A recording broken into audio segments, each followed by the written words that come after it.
contrariado, ele perde a estribeira. Aí eu falo assim, isso não é postura de um ministro. Não é postura de um ministro. Isso é uma vergonha para o STF. É uma vergonha para o STF. E olha só, Brasil, ministro Moraes surta durante a sessão no STF diante das provas que mostram que não houve nada de golpe, que Jair Bolsonaro nunca quis dar o golpe em Lula. Preste atenção no que vamos mostrar agora. O Moraes perdeu a paciência, porque eles querem de tudo quanto é jeito colocar a culpa em Jair Bolsonaro e vingar Lula colocando Bolsonaro na prisão. Mas dessa vez, o ditador da toga surtou, perdeu a paciência e se revoltou contra todos e foi corrigido ali por outros ministros do STF. Confira agora essa matéria, quem vai trazer pra nós é o Thiago Pavinato ali da revista Oeste. Você precisa ver essa matéria que está sensacional. Dá um like nesse vídeo, se inscreve aqui no canal. Se você não é inscrito nesse canal, está perdendo tempo aqui. Nós trazemos notícias e matérias da direita e da política. Confira agora essa matéria, voltando em seguida. O ministro Gilmar Mendes, do STF, todo mundo sabe do STF, né, afirmou que a Polícia Federal pode indiciar, mas claro que pode. Bicho, ela quiser, ela pode indiciar. O que ela pode indiciar? Vamos pensar aqui. A Polícia Federal, se ela quiser, ela pode indiciar o Tancredo Neves, ela pode indiciar o Ulisses Guimarães, ela pode indiciar a Dana de Tefé. A Polícia Federal pode indiciar quem? O Assis Chateaubriand. A Polícia Federal pode indiciar o Clóvis Bornai. Até o final do Clodovil ela pode indiciar. Então, pode indiciar mais suspeitos de participação na suposta tentativa de planejamento de rascunho de golpe de Estado em 2022. Isso porque militares alvos, são militares brancos, será? militares alvos da operação vão prestar mais depoimentos. E os investigadores, investigador é ótimo, né? Investigador ou inventores? Roteiristas. Os investigadores tentam identificar pelo menos outras 3 pessoas que atuaram no plano para matar a autoridade. Eu falei que o Maurício vai rodar aí. Aspas para o ministro. É possível, por conta exatamente de haver pessoas presas e indiciadas que serão ouvidas, certamente virão novas informações. O que se diz é o que este relatório ficou um pouco atrasado em razão de informações de última hora que foram colhidas, é bondade, né? Que foram tomadas, né? Então é possível que ainda haja desdobramento, fecho aspas. O ministro disse também que é importante que o Congresso Nacional vote uma PEC que proíba militares disputarem eleições enquanto permanecem no serviço ativo das Forças Armadas. Aliás, já que eu falei de STF, deixa eu trazer uma coisa que viralizou. Viralizou mais do que o quê? Mais do que gripe, mais do que a dengue no Brasil, mais do que o Edson egípcio. Viralizou mais que o professor Suano. Nessa semana viralizou um vídeo antigo, nem tão antigo, né? Do ano passado, setembro de 2023, uma discussão ríspida entre os ministros Alexandre de Moraes Maduro e André Mendonça, lá no STF. Essa discussão era uma discussão sobre a atuação do governo federal, em especial do Ministério da Justiça nos atos do 8 de janeiro. Moraes chegou a ficar, que isso? Ele está descontrolado nesse bate-boca. Vamos ver essa cena deplorável. Todos esses movimentos de 7 de setembro, como ministro da Justiça, eu estava de plantão com uma equipe à disposição, seja no Ministério da Justiça, seja com policiais da Força Nacional que chegariam aqui em alguns minutos para impedir o que aconteceu. Eu não consigo entender, e também carece de resposta, como que o Palácio do Planalto foi invadido da forma como foi invadido. Vossa Excelência sabe o rigor de vigilância e cuidado que deve haver lá. Mas, André, se me permite, já que Vossa Excelência entrou, nesse caso, as investigações demonstram claramente o porquê houve essa facilidade. 5 coronéis comandantes da PM estão presos, exatamente porque desde o final das eleições se comunicavam por zap, dizendo exatamente que iriam preparar uma forma de, havendo manifestação, a Polícia Militar não reagir. Então, claramente, a Polícia Militar, que eu também fui ministro da Justiça e sabemos nós dois, que o ministro da Justiça não pode utilizar a Força Nacional se não houver autorização do governo, do Distrito Federal, porque isso fere o princípio federal. Não em relação aos prédios federais.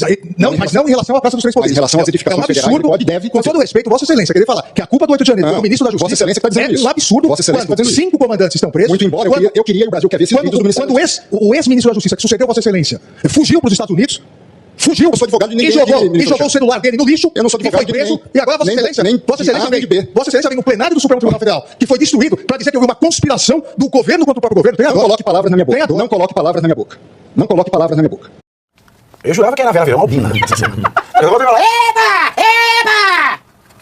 Ridículo. Vê-se aí que ele não tem, primeiro, educação, que não era a vez de fala dele. Segundo, que ele saiu às estribeiras. Ele não respondeu. Quando o André Mendonça corrigiu que aos prédios federais, sim, o Ministério da Distribuição, ele não falou nada. Ele ficou falando da praça. Mas o que estão cobrando do povo são os estragos das edificações federais, não na praça. Que a praça é grama. Basicamente grama. Não tem nada ali naquela porcaria. Aquilo é pasto, é um pastão. O dano maior que teve ali foi escrever em batom na estátua. O dano mesmo, que estão cobrando milhões e milhões. Só os gastos da Janja pagavam 3 vezes a reconstituição de tudo.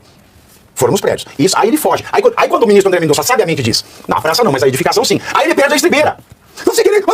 Você vê que ele tá afoito. E sabe o que é maluco? Ele fala assim, não, isso não pode ser, porque olha como eu tenho razão, tem militares presos, como se não tivesse sido ele que prendeu, prendeu sem argumento, prendeu em decisão sigilosa, prendeu sem garantir o devido processo legal, ele mesmo prendeu. Então, ele se esconde, além dele se citar como ele se cita, né, quando ele faz uma decisão, ele se transfere para o jurídico, ele é o direito, né, ele dá uma decisão, mando aqui prender sem o devido processo legal, porque eu quero, tá, aí tá lá caindo, STF, pum, ele fala, por que a pessoa está... Não está aqui, olha a decisão judicial. Olha, ele pegou, rabiscou qualquer coisa e fala, olha aqui a decisão judicial. Fala, amigos do canal. Tá gostando desse vídeo? Então não esqueça de deixar um like, troca de vídeo, comente quando quiser e compartilhe com seus amigos e inimigos para um Brasil melhor e mais justo. Caso você ainda não seja inscrito no canal, faz isso agora mesmo para receber as notícias mais quentíssimas todos os dias. Não saia daí que o melhor deste vídeo vem agora. Não, olha aqui, ó, eles estão presos, olha a decisão judicial. Aí ele é contrariado, ele perde a estribeira. Aí eu falo assim, isso não é postura de um ministro. Não é postura de um ministro. Isso é uma vergonha para o STF. É uma vergonha para o STF. O STF não pode ter esse tipo de cena. E ainda vi dizer que o ministro André Mendonça disse que não disse. Mentir. Se põe no inquérito da fake news, então, malandro.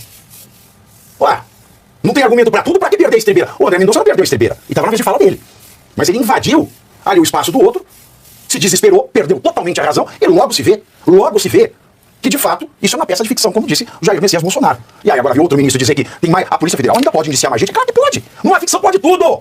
Numa ficção, a obesa, a dona redonda de Saramandaia pode comer uma coxa de frango e explodir. Numa ficção, meus queridos, a menina pobre casa com o mocinho rico na novela. Na ficção pode tudo. Na ficção, a filha pode ter uma personagem que é filha do Santos Dumont. Como já teve novela. Na ficção, uma mulher pode virar onça, Juma Maruá. Então, dentro da ficção, pode ter mais suspeito.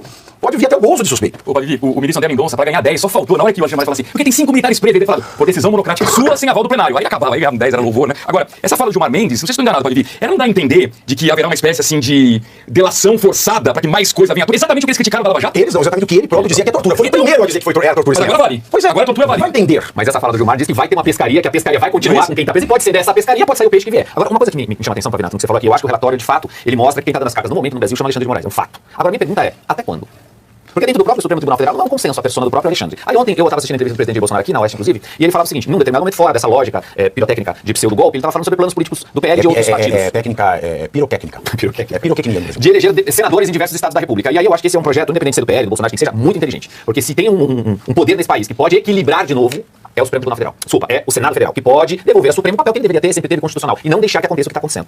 É meio vergonhoso mesmo. Alguém quer falar algo? Não, eu só fiquei curiosa com essa. Você quer, professor? Não, pode falar. Eu minha fala sempre curtinha. Eu só fiquei curiosa com essa fala do Gilmar Mendes, porque ele tá precisando de nada. Ele prevê algo, ele não tem que prever nada. Ele não tinha nem que tá falando sobre isso. Ele é juiz. Ele não tem que estar prevendo nada. Virou que a Márcia é sensitiva agora, eu tô prevendo algo, ele não tem que prever nada. E sobre o vídeo maravilhoso da discussão, eu acho que é justamente o contrário, acho que é isso que falta no STF. Porque o silêncio Não, a dos Cristina outros Rocha podia ser presidente do STF, ia ser muito mais legal. Muito mais legal. Ela ia mediar a coisa, um negócio muito mais interessante. E aí podia fazer, inclusive, uma alternância com a Regina Volpato. Quando a gente fizesse uma coisa mais elegante, Regina Volpato, uma coisa mais divertida. Não, você tem que mudar, você tem que mudar a composição do STF pra ter elegância ali.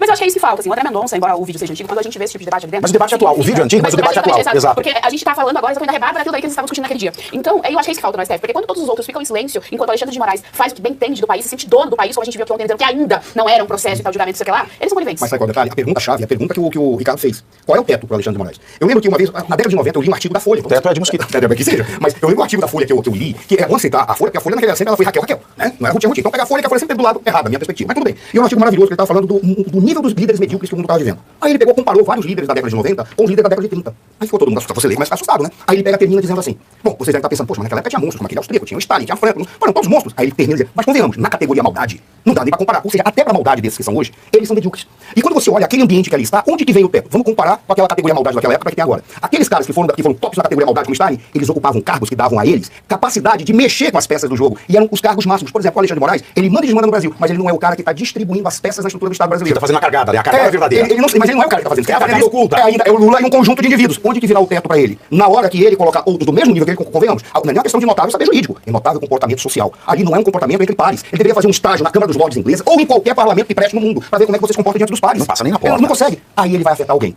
Alguém que realmente pode estar numa posição de peça, a gente vai dizer, deu pra ele, acabou. Porque ele está afetando a máquina. Agora ele tentou se colocar acima da máquina de uma maneira que ele não pode. Porque essa é a grande questão. O cara, olha, na Rússia, se um dia você for negociar na Rússia, você vê se o cara tá negociando com alguém aqui, tá conversando. Na hora que eles querem fechar um negócio, eles viram pra quem tá calado. Como assim? Quem manda não abre a boca. O cara que tá falando normalmente é o cara que é uma peça que tá na frente de alguém que está ali por trás. Ou seja, na hora que ele começar a encher o saco daqueles que realmente mandam, aí ele vai cair. Pois é, pessoal, na verdade, essa história de narrativa de golpe já deu o que tinha que falar. Porém, quando não se contradiz, né, ali, ou não concorda com Moraes, ele, é claro, ele vai pra cima mesmo, porque todos têm que baixar a cabeça pra ele. E ali, nós vemos no Supremo Tribunal Federal, há pouco tempo, o Luiz Fux, ele também contradisse ali o Moraes, né, em várias passagens ali, e fazendo um contraponto. E, na verdade, no final da história, né, quem bate o martelo mesmo é o ditador da toga. Inclusive, o André Mendonça também já bateu de frente ali pelo menos 3 vezes. Agora, o que eu queria saber mesmo é aonde que está o Cássio Nunes, porque a gente vê o Fux batendo de frente ali, a gente vê o André Mendonça, a gente vê até outros ministros contrariando ali. Agora, não se vê falar, cadê o Cássio Nunes? Parece que ele ainda não entrou em campo. Na verdade, pessoal, nós não estamos aqui para poder fazer partidarismo, mas os juízes, eles têm que ser isentos. Porém, como eles querem participar da vida pública, né, da vida política, então tem que se haver mesmo um peso ali, 2 pesos e 2 medidas. Então o que acontece é o seguinte, o Moraes ele não gosta de ser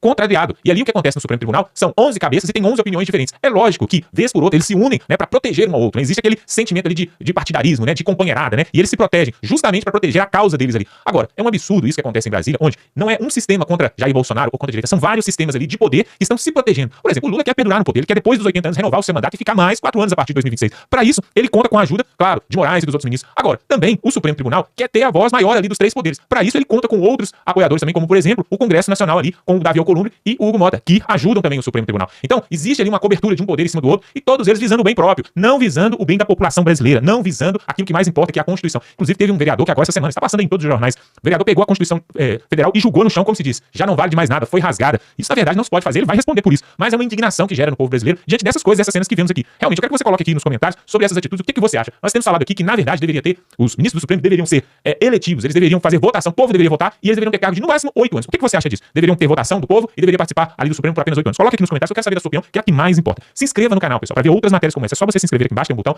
dá um like nesse vídeo e tamo junto.